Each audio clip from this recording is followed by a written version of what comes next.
Hi, I'm Ziad and I'm autistic. I'm Mowenna, I'm autistic and ADHD. My name's Lindsay Knight and I'm autistic. Hi, I'm Chantel and I'm autistic. My name is Serena and I'm autistic. My name's Miriam and I'm autistic and have ADHD.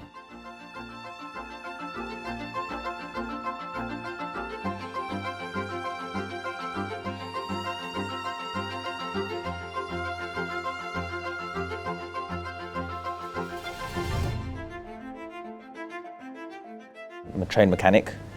Been doing mechanics for about 7 years and I work for a roadside breakdown company. We help a lot of people who have broken down at the side of the road, need help with repairs, recoveries, amongst a lot of other things as well.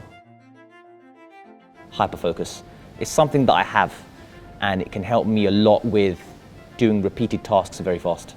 My hyperfocus revolves around cars, fixing them, engineering and finding new temporary fixes and new fixes for cars. I have a lot of job satisfaction because I do what I love. One of the difficulties I have with autism is being able to regulate myself. Knowing that I have autism, knowing what's going on in my life right now, and being able to overcome these things when the struggles come. Being autistic doesn't mean that you need fixing. It just means that you need to learn to regulate yourself better. It comes back to self-awareness and being able to accommodate for ourselves.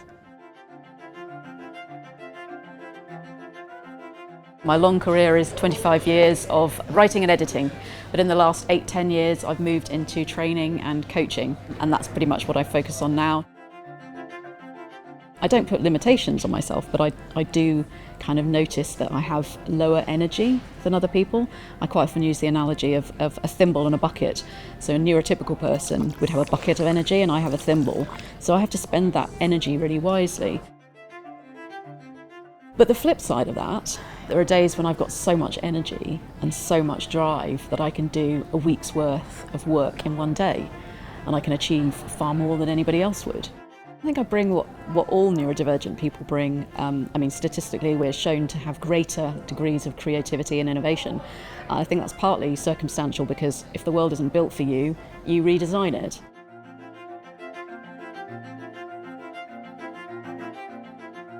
I've worked mainly as a freelancer, but I did have the ambition to kind of be part of something bigger. And I had some success early on in my career thinking a little bit differently. And I was part of a small team that won a BAFTA. And that opened the door to kind of a break of sorts, which was to work for a large international aid organisation. They gave me the job because of my ability to think in a different way, but I was completely unable to adapt to the working environment they had there. They had this huge open plan office with hot desking. I wasn't diagnosed then. It never kind of crossed my mind to ask for reasonable adjustments. Instead, I felt like I had no choice really but to sort of make my excuses and resign. Having a diagnosis and developing language to describe my needs in the workplace, that's definitely been the key to driving my career forward since.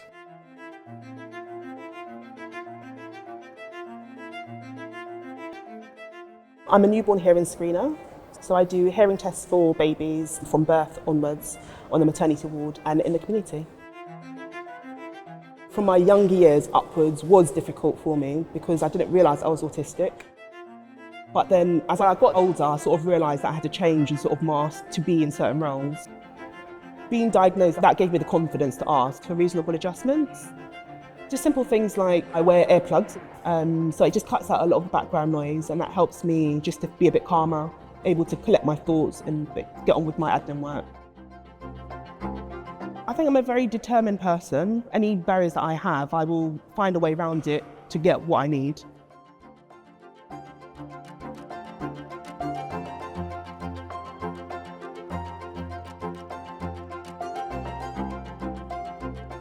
I've been working in the criminal justice sector for just over 2.5 years now.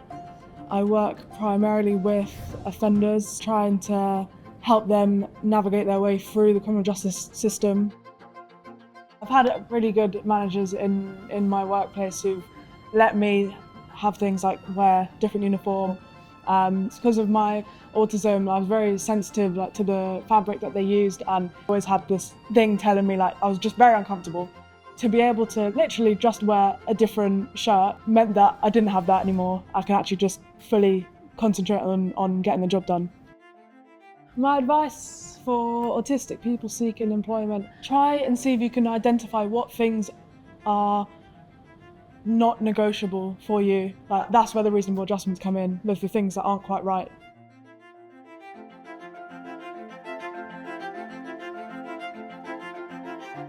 I am a professional musician and creative facilitator. I have been involved in music for over 20 years now.